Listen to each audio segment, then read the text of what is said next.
Compartilhe. Compartilhe. Compartilhe. Compartilhe.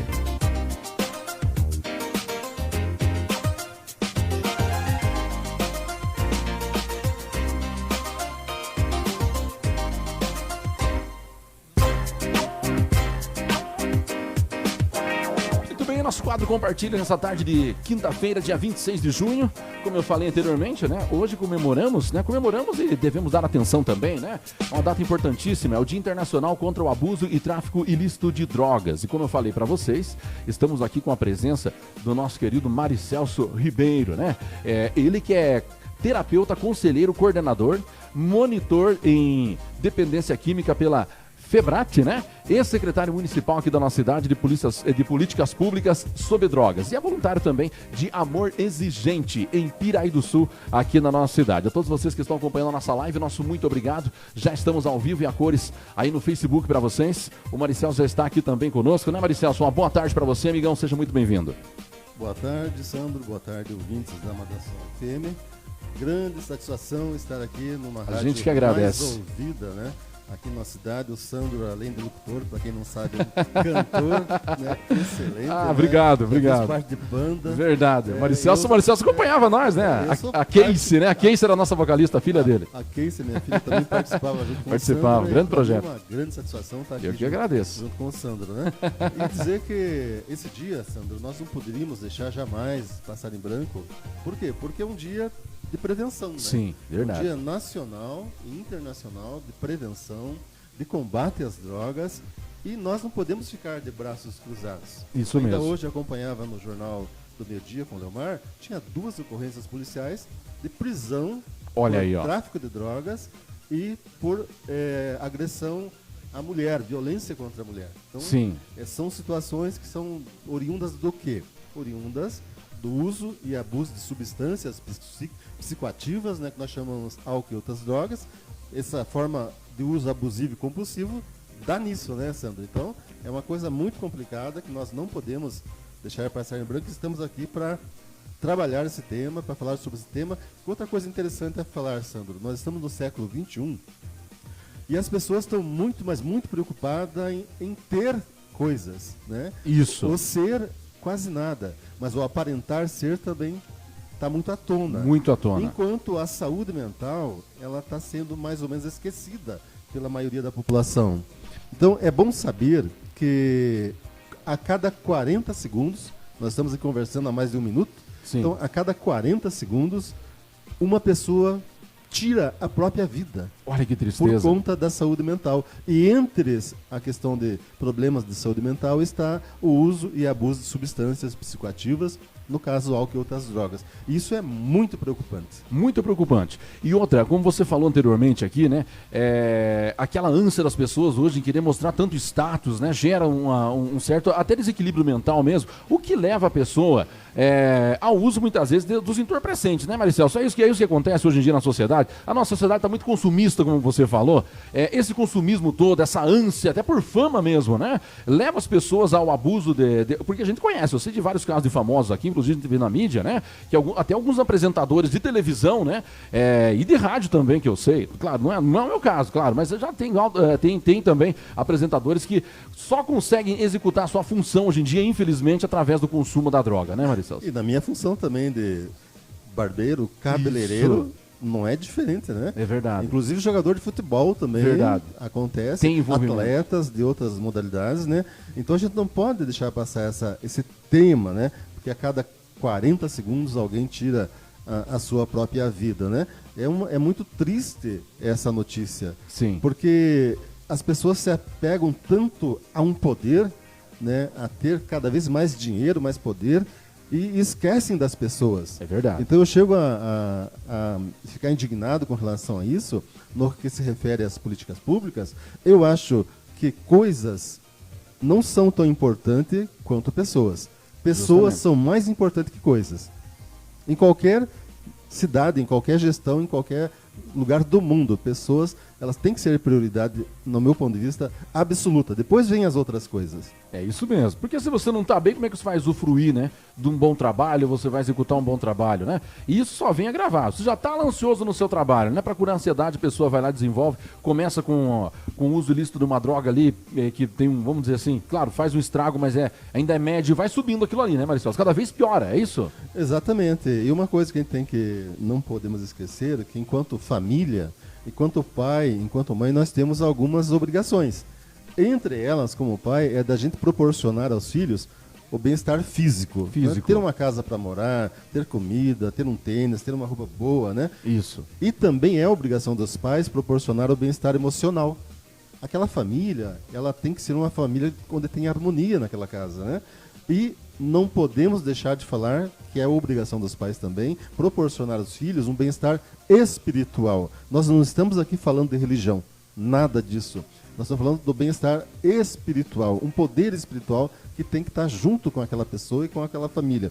E a quarta obrigação, talvez uma das principais, é a questão do limite, né? É educar o filho a que ele tenha limites para justamente ele não cair na tentação e de repente ele estar aí usando algum tipo de droga. Esse último quesito que você falou aqui do limite, né? Hoje em dia os pais estão mais abertos para os filhos, né? A gente vê até na internet aí algumas... Eu vi, não adianta dizer que não, porque eu não vou tapar com a peneira também o assunto aqui. No Instagram é comum você ver as mães colocando as filhas em frente de câmeras para fazer vídeos, e até chega até um de vídeo pornográfico, se você for ver lá, porque tem cada mãe ali, coloca, e vai junto com a filha rebolar na frente da câmera e tudo mais. Você acha que esse é um tipo de aliciamento que pode levar, esse tipo de coisa pode levar as pessoas também ao uso de drogas, Maricelso? Eu não tenho dúvida disso e te digo mais. Existem 4 tipos de pais. Aí entra o segundo tipo. Vou falar do primeiro. O pai autoritário é aquele pai que o filho não respeita aquele pai. Ele tem medo daquele pai. O pai é autoritário. Isso.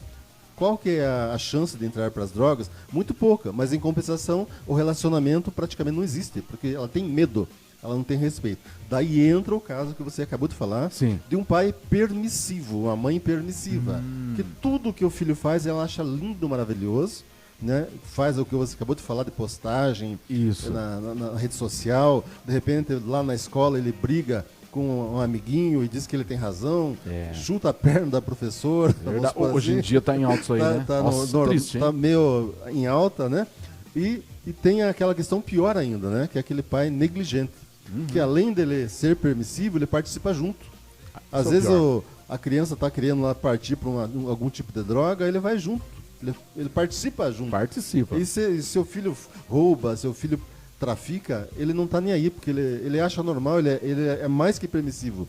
Ele é negligente. Verdade. E o pai deveria ser participativo, né? Aquele pai que o filho confia no pai, o filho confia no pai e vice-versa, né? Onde o pai sabe da rede social do filho, né?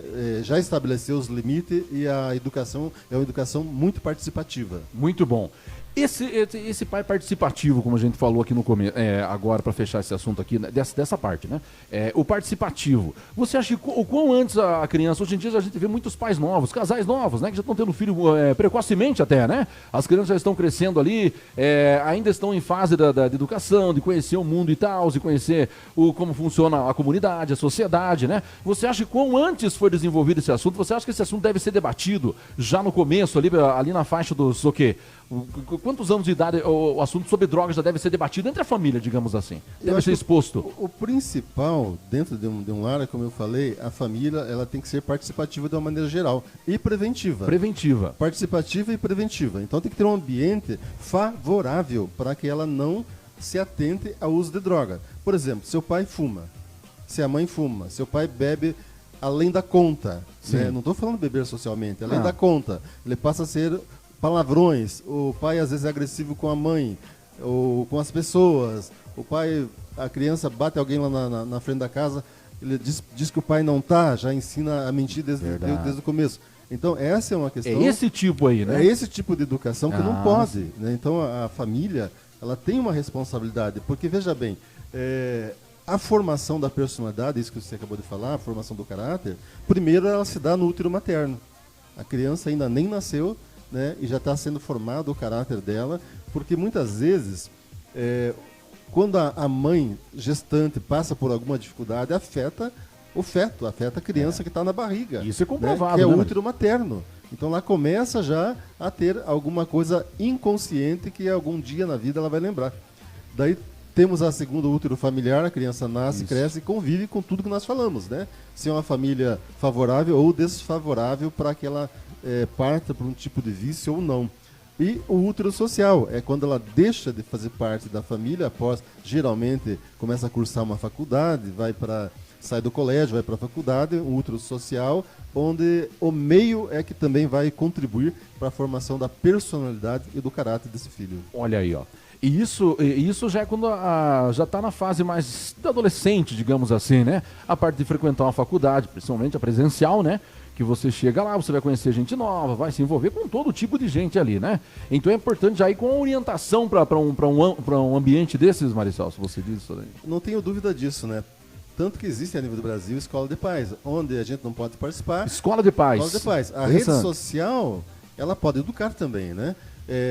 Na minha opinião, a melhor escola de pais que existe é um grupo de apoio, se chama Amor Exigente. Legal. Ensina a pessoa a amar e exigir de forma moderada, né? Com sobriedade, com serenidade, com respeito, né?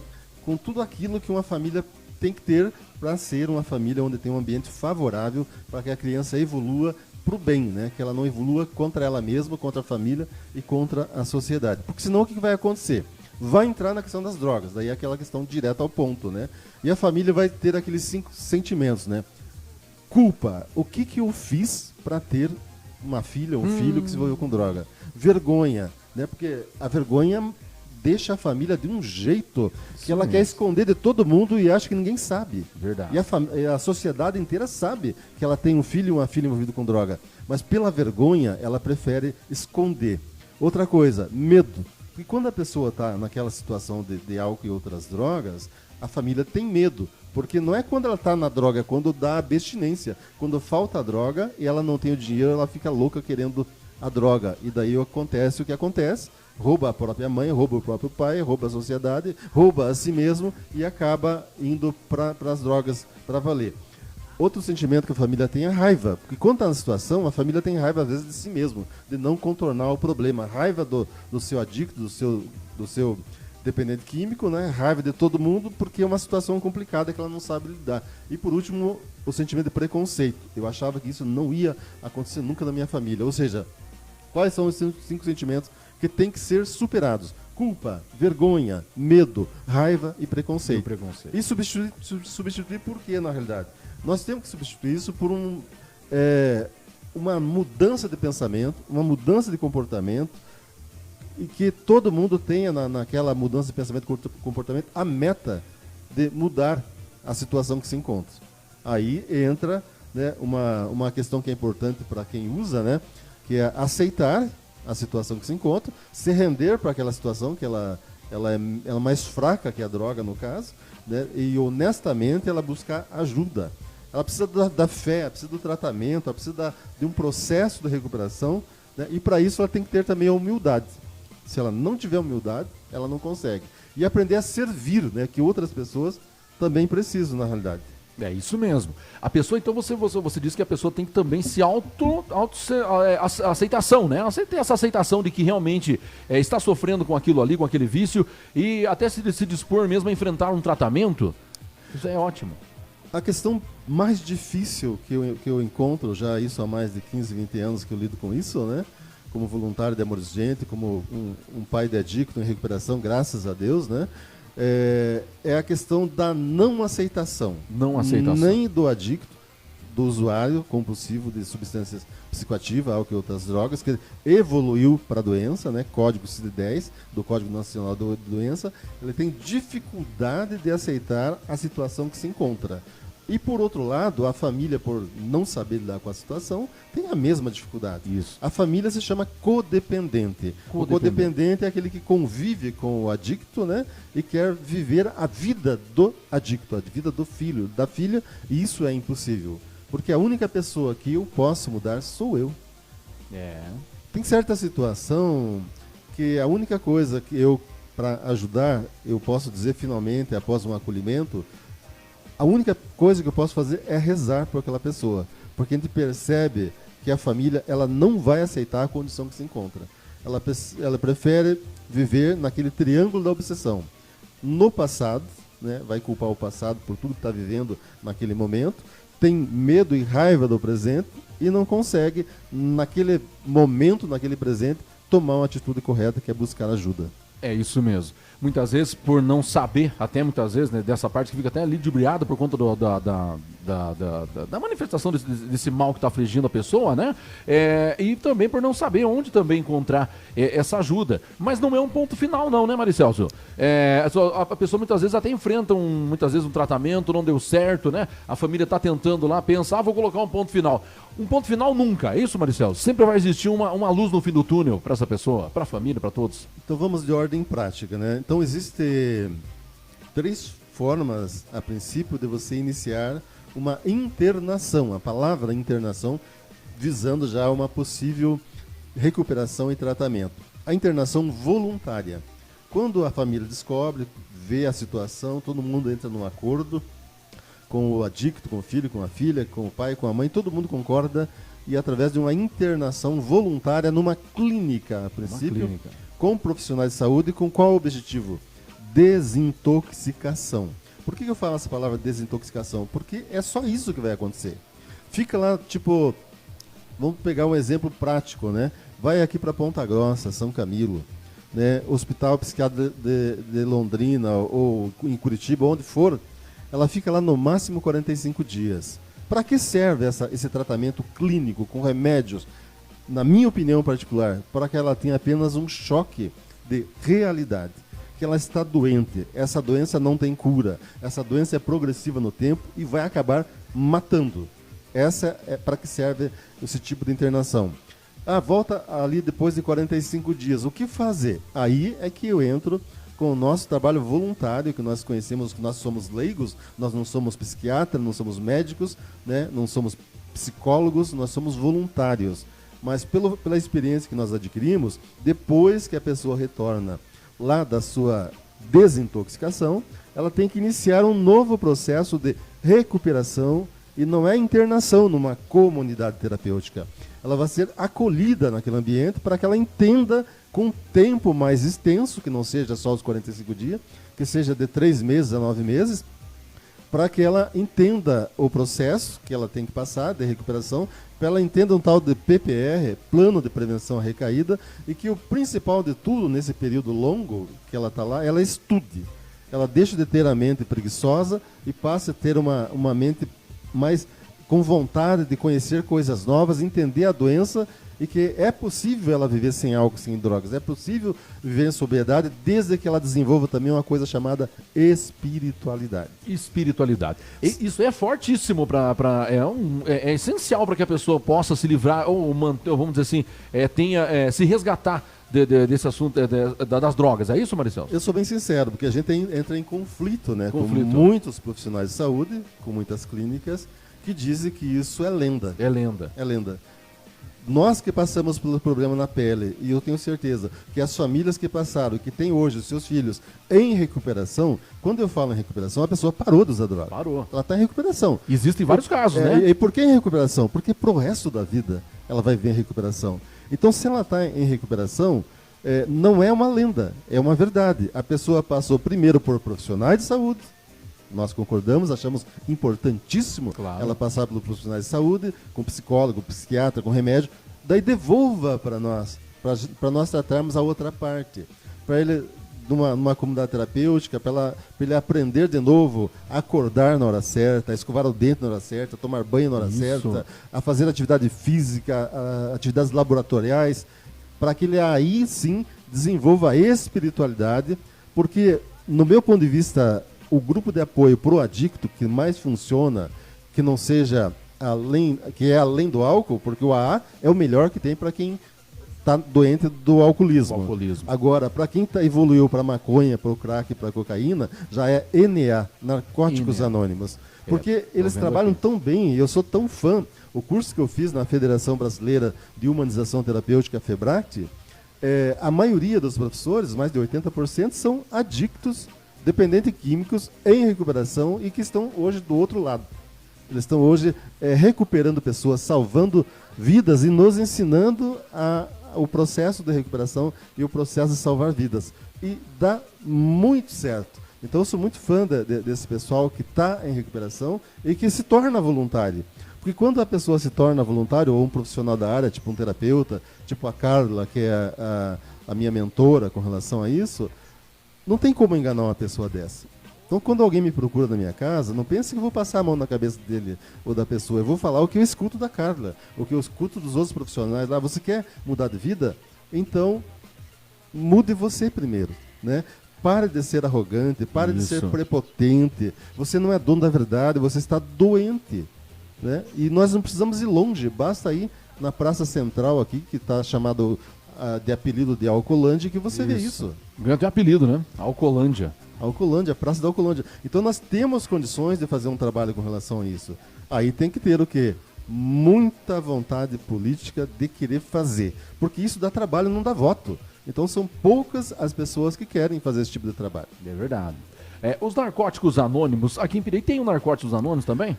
Veja bem, quando veio a pandemia, né, aí o assunto às vezes polêmico, as pessoas ficam, o Marcelo vai falar de política. Não, veio a pandemia e todo mundo se resguardou, ninguém saía de casa.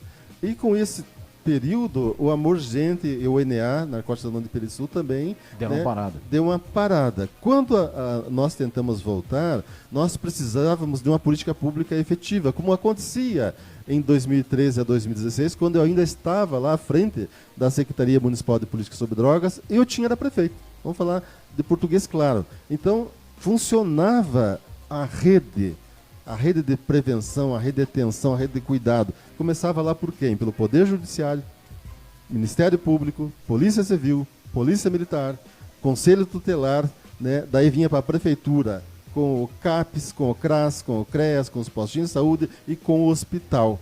Aí ia para nós, ONGs, né? Conselho da Comunidade, que eu também fui presidente do Conselho da Comunidade, ia para o grupo de apoio para a família do Amor Gente e também para o grupo de apoio para os adictos, que seria, no caso, Narcóticos Anônimos. Infelizmente, parou esse tipo de rede. Porque esse tipo de rede depende da vontade política do gestor. E quando o gestor não tem essa vontade política, o nosso grupo desanimou, sabe? Acabou desanimando, ia para as reuniões, não tinha a rede funcionando, então daí as coisas pararam. É muito triste a gente ter que chegar nessa realidade, mas, volto a dizer, pessoas são mais importantes que coisas. Asfalto é lindo, é bonito, obras é maravilhoso, mas se eu continuar ouvindo o Leomar todo dia na rádio falar que algum piraiense foi preso por tráfico de droga, por bater na mulher, eu não vou ficar contente, porque as obras continuam a prioridade e o ser humano não. É verdade. Tem muita coisa que está à frente e está ficando para trás outras, né? O Amor Exigente, Maricels, que até eu fiquei curioso aqui, é uma ONG, como que funciona o Amor Exigente e a família, que é como diz aqui o tópico aqui nosso. Aqui. O Amor Exigente é uma federação. Uma federação. Ele não é um simples grupo de apoio. Ele tem quase na maioria dos municípios do Brasil e fora do Brasil. Tem no Uruguai, na Argentina, nos Estados Unidos. Ele veio, inclusive, lá dos Estados Unidos com o padre Haroldo, né, que foi nosso mentor, e a dona Mara, né, que perdeu um filho por conta das drogas, e ela se tornou voluntária. Então, o padre Haroldo já falecido, a dona Mara ainda viva, e temos o Luiz Fernando Calduro, que é o atual presidente, né, que é uma pessoa espetacular, onde não tem, aí que eu acho importante falar, onde não tem, tipo Piraí não tem o grupo de apoio Amor Gente, tem a reunião online. Basta a pessoa ir no Google e clicar lá, amorexigente.org.br, ela vai acessar o site e ela vai escolher os dias da reunião que ela quer participar ao vivo. Olha que legal. Ao vivo. E da mesma forma, Narcóticos Anônimos. Que joia. Então é uma coisa que não parou no Brasil. Então o Amor Gente, ele 24 horas por dia, ele está à disposição. A hora que a pessoa precisar, então ela vai lá e vai ter uma reunião ali com explicações e tudo mais. Essas questões, como a gente falou aqui, alguém vai estar ali ministrando ao vivo, falando com eles ali. Vai ter pessoas em recuperação ao vivo falando, pais e mães falando da sua experiência. Né? É rezado a oração da serenidade, né? Sim. No final de cada início, as pessoas se apresentam, por exemplo, O início da reunião é cada um se apresenta. Por exemplo, meu nome é Maricelso, sou um codependente em recuperação, graças a Deus, e hoje é o primeiro dia da minha nova vida. Sim. Começa assim Que legal. a reunião, né? E no final encerra com a oração da serenidade. Olha que é um passo muito grande, hein? Então, para o pessoal e para as famílias, isso aí serve para incentivar, né, Maricelso? O pai e a mãe que tem o filho, né, dependente, algum amigo que tem também, um amigo que está em dependência, né? Instruir para que acesse o site lá e possa entrar lá que vai ter todo o amparo que precisar ali, é isso? Eu sempre falo, até para os meus filhos, eu falo, e para quem me procura, no final da conversa eu falo que o álcool, a cocaína, o crack, a maconha e outras drogas que são usadas de forma compulsiva, elas não são o problema principal. Não. O problema principal são comportamentos. Comportamento. Que a pessoa, por algum problema emocional que ela teve lá no útero materno, como nós acabamos de falar, e que de repente fica guardado lá no HD da memória, um dia isso se manifesta. E daí o subconsciente toma conta do consciente, a pessoa fica psicologicamente abatida, emocionalmente abatida e entra em depressão.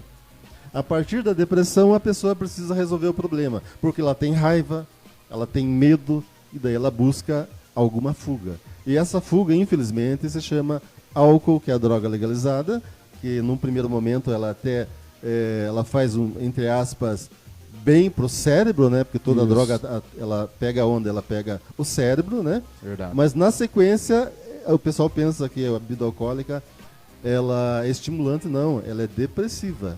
No primeiro momento ela é relaxante, na sequência não. Na sequência a pessoa de alegre se torna eufórico, de eufórico se torna valente, de valente se torna depressivo e entra em coma alcoólico e vai ser internado ou morre. Olha que tristeza. Essa é a realidade. Isso é muita verdade, porque eu já vi em vários casos aí de pessoas que realmente consomem a bebida, né? De uma maneira, assim, viciante, né? Então a gente vê no outro dia, o pós ali, que eles chamam de ressaca. A gente brinca muito no ar com isso daqui, mas isso é um assunto muito sério. Até porque dizem que deixa a pessoa com o espírito fraco. Então, aquele momento no outro dia que a pessoa tá ali triste, chorando, como eu já me deparei com várias pessoas, né? Que bebem né, num dia antes, depois no outro dia estão chorando, estão pior do que entraram na cachaça ali no outro dia. Isso é realmente verdade, então isso acontece. Dali pro vício, então, né, Maricelso? A literatura de Narcóticos Anônimos, ele explica que a questão é também de ordem espiritual. De ordem espiritual. Entende? Se a pessoa não tiver fortalecida, o que é recomendável na literatura de Narcóticos Anônimos e também do amor exigente, né? Entregue o seu pensamento, entregue a tua vida nas mãos de um poder superior. Porque nós somos uma consequência do que nós pensamos e do que nós comemos. Então, se nós comemos porcaria e o nosso pensamento é aquela M, o que você acha que vai dar? A pessoa vai buscar uma saída em algum lugar. Com certeza. Nós estamos falando de droga. Pode ser sexo, pode ser jogo, pode ser outras coisas, né? Mas do ponto de vista da doença é uma adicção. Então, o problema jamais vai ser central droga.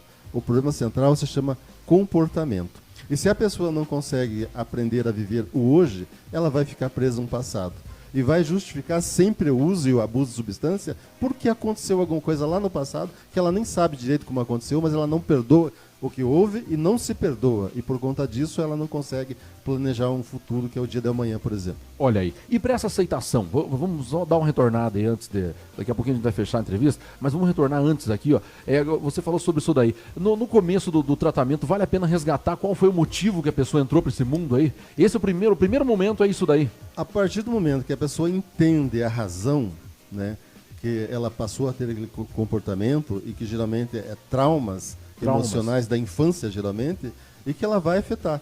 Como eu te falei, o subconsciente trabalha, a pessoa não percebe que o subconsciente está trabalhando, mandando no consciente, aí que ela começa a ter pensamentos evasivos, pensamentos totalmente equivocados, né? A não valorização de si mesmo, a deixa de ter amor próprio, né? Não considera mais os amigos, as pessoas, as famílias, e passa a ter um tipo de vício. Nós estamos falando aqui de comportamento, né? Isso, comportamento. Drogas. Mas sabia que a questão do jogo também é uma droga? Do jogo. Dá mais hoje em dia, essas bets da vida, né, que as pessoas estão cometendo suicídio. Nossa, demais. Por conta das dívidas que tem, né? E um dos principais motivos é a doença também, a adicção do jogo. É uma coisa que tem que ser a violência contra a mulher. Qual que é uma das principais origens né, é a questão também do uso e abuso de alguém do relacionamento, álcool e outras drogas, que acaba acarretando o quê? Agressão à mulher. E por último, acaba acontecendo o feminicídio, que é matando a mulher. Não é só agredindo fisicamente. Por isso que a pessoa tem que ter uma educação geral, né? As crianças têm que ter, inclusive, educação financeira. Para saber o que fazer com o dinheiro, para não gastar com droga. Ainda mais nos dias de hoje, né? Você pode ver como tem casos de crianças que pegam até o cartão do pai escondido lá para fazer o tal do jogo das bets aí, né? Exato. Gastam exorbitantes quantidades ali, né? E o pai, coitado, fica chorando lá depois. Mas é como você disse, né? Não teve controle daquilo ali, né? E um dado importante, né? Para a pessoa não ter educação financeira e não ter controle emocional das coisas, né?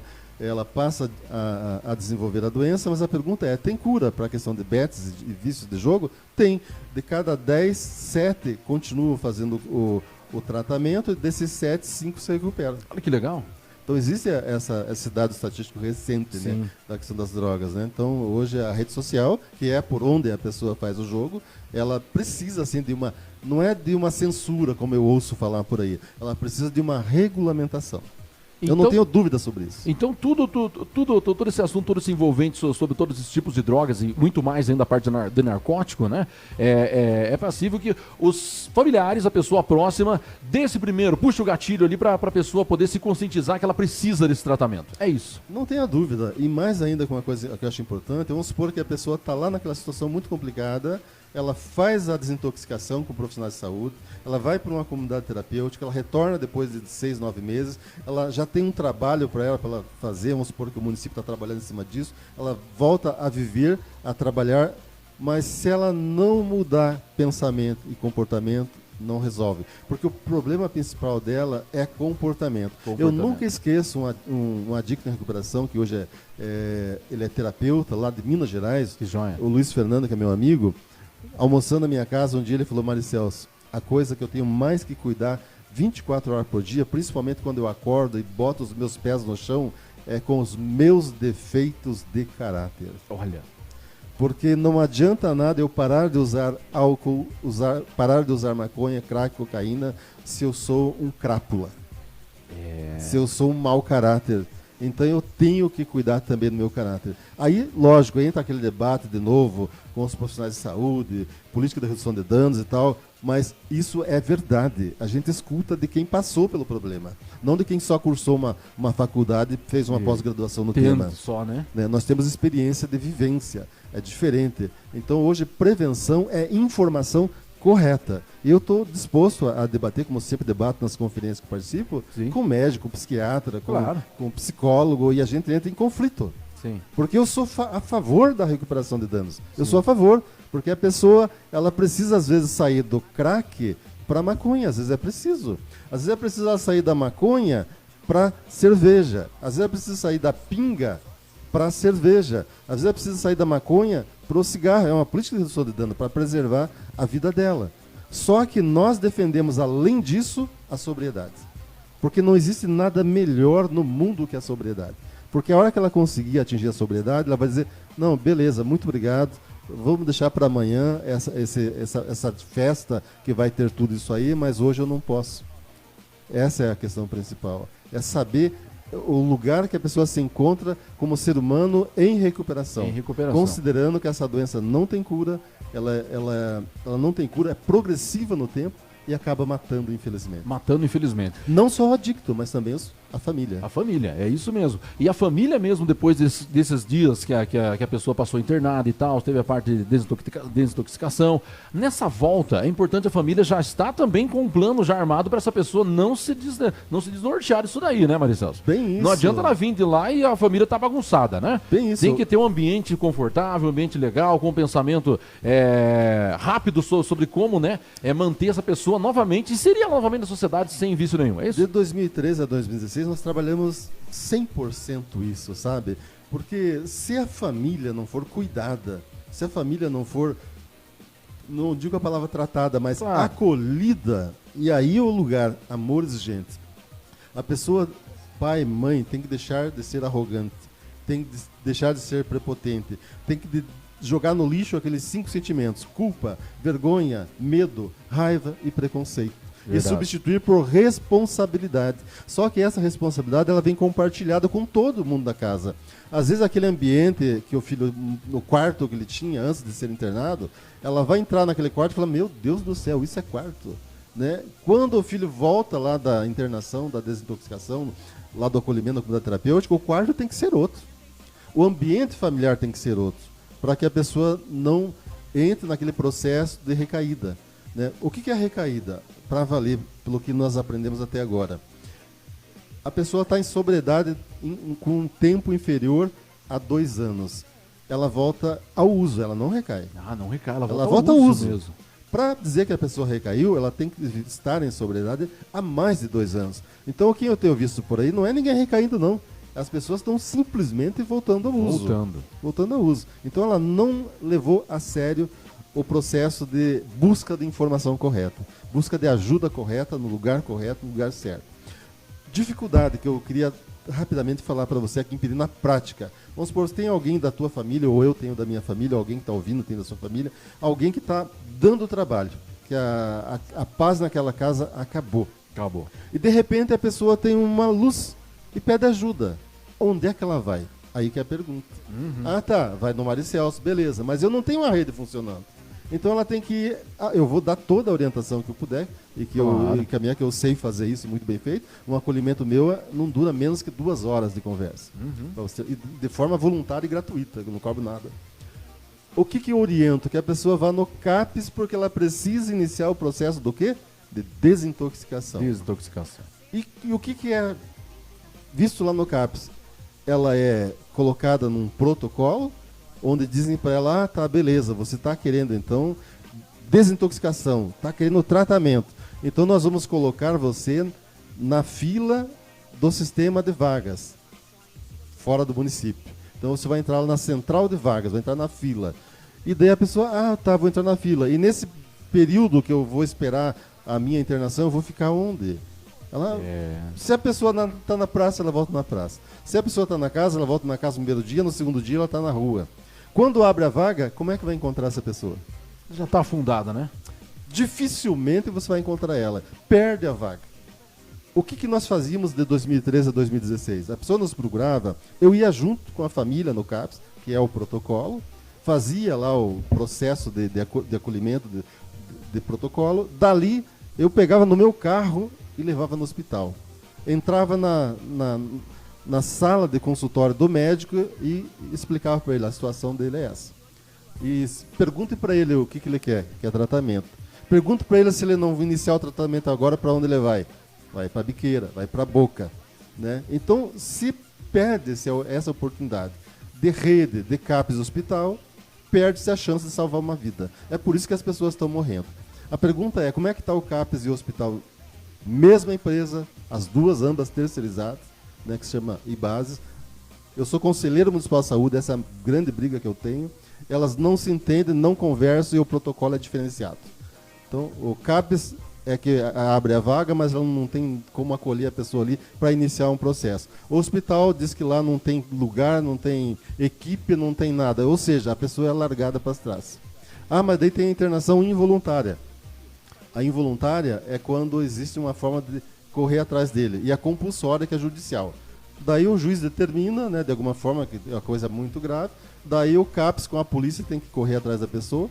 Né? Às vezes você vê por aí a polícia correndo. Né? Sempre, né? E pegando a pessoa e internando. Mas a pergunta é, igual você perguntou, ela volta depois de 45 dias e volta de que forma? Volta desintoxicada, até inchada. E vai para onde? Vai para a rua de novo. Vai para a rua de novo. Porque a família não foi acolhida. Não foi feito um programa, um processo de encaminhar ela para uma comunidade terapêutica para ficar mais 6 a 9 meses. E quando ela retorna lá da comunidade terapêutica, qual que é o trabalho com empresas para acolher essa pessoa? Uma fazenda, uma firma para ela trabalhar? Não tem. Então isso me entristece muito, porque essa é a realidade que nós vivemos hoje, não só em Piraí, em tudo que é cidade. E esse dia 26 que nós estamos hoje comemorando, faz 9 anos que nós não temos aqui em Piraí-Sul, do ponto de vista de gestão. Não tem a semana de prevenção. Você ouviu falar de prevenção em Piraí? Eu faço parte de um grupo do Estado do Paraná, tá? Se ligar meu zap, eu vejo. Junho Paraná Sem Drogas. O próprio governo do Paraná incentiva os municípios a ter trabalhos. Incentiva os municípios a fazer conferência de política sobre drogas. Incentiva os municípios a ter fundo municipal de política sobre drogas. Ensina os municípios a ter conselho municipal de política sobre drogas. E Piraí tem? Não tem. Por quê? Porque não tem interesse político. E eu volto a dizer, pessoas são mais importantes que coisas. E em Piraí, coisas são mais importantes que pessoas, infelizmente. Difícil, né? Cada vez fica mais longe a luz no fim do túnel para essas pessoas, né? Que sofrem com isso daí todos os dias, né, Maricelso? Várias pessoas sofrendo.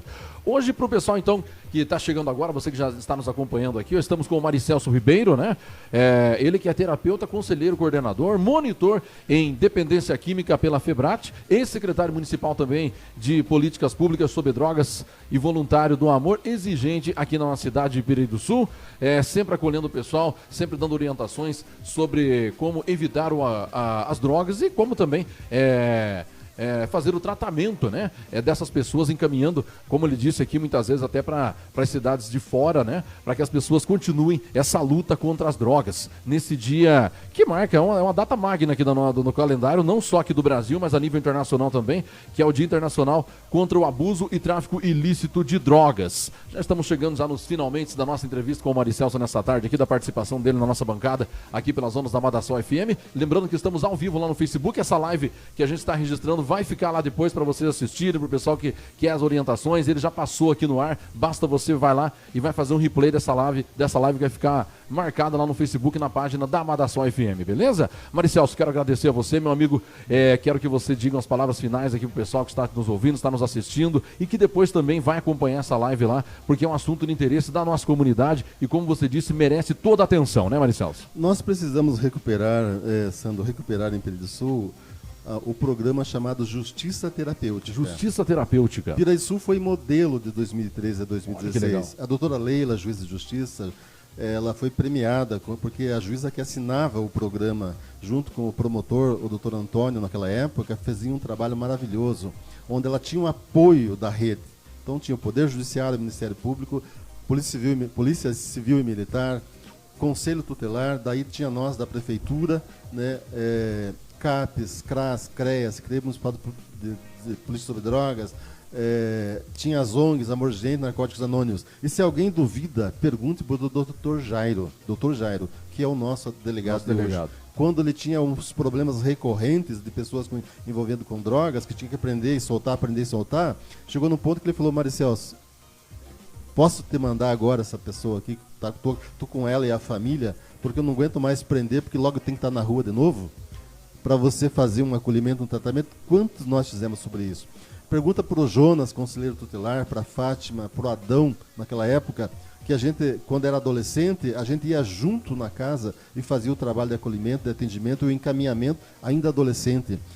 O embate que nós tínhamos muitas vezes com o juiz e promotor para que as coisas caminhassem mais rápido, né? As audiências públicas no fórum, onde a pessoa tinha a oportunidade de escolher se ela queria responder o processo que ela estava respondendo criminalmente, que era a origem, a motivação era drogas, se ela queria responder esse processo como bandido, ou ela queria tomar uma consciência de que ela não era bandida, que ela era doente e que ela precisava de acolhimento e de tratamento. Então tudo isso nós fizemos. E quem sabe um dia, né, Sandro, os poderes públicos, câmaras de vereadores, prefeitos, secretários de saúde e tal, tomem consciência que é a única saída que nós temos.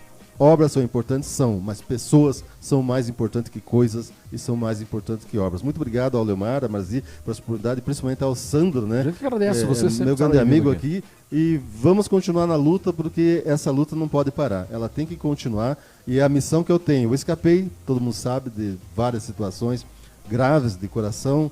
Tinha 3 estentes, foi para 5, os 5 entupiram, fui para cirurgia.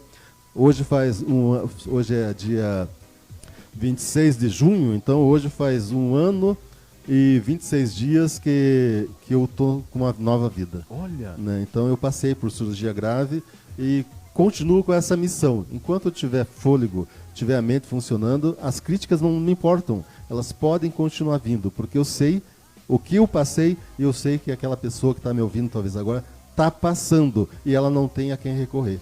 E quando ela recorre a mim, eu tenho dificuldade do encaminhamento.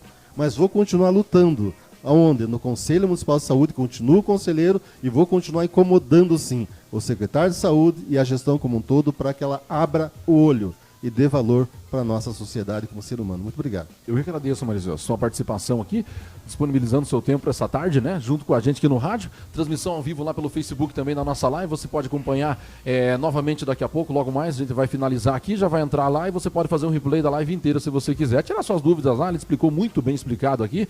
Em outras oportunidades ele vai estar aqui novamente trazendo, falando sobre esse assunto, não só nessa data aqui, que é uma data magna, como eu falei aqui, não só no nosso calendário a nível de Brasil, mas a nível mundial também, Dia Internacional contra o Abuso e Tráfico Ilícito de Drogas. Maricelso, mais uma vez, meu querido, muito obrigado pelas explicações, por esse acolhimento que você deu aqui no ar, aqui pro pessoal, que eu tenho certeza que as pessoas, quando tem alguém que entende do assunto e ela bota a boca no trombone, ele fala o que tem que falar, eles se sentem um pouco mais acolhidos, né, Maricelso? Dá um pouco mais de esperança para as pessoas, né? E eu continuo me colocando à disposição, como eu sempre estive na minha residência. Que legal. As pessoas me ligam, me procuram e falam: Maricelso, que horas que você não está cortando o cabelo para me atender? E é o que eu tenho feito. Amanhã, às 17h30, eu estou em Castro, palestrando para as famílias do Conselho da Comunidade de lá, né? E às 19h também lá em Castro. Ou seja, Castro, nós montamos o Amor de Gente lá, está funcionando como relógio. Que joia. Nós ajudamos também com Jaguaraíva, sempre estamos envolvidos com outras cidades,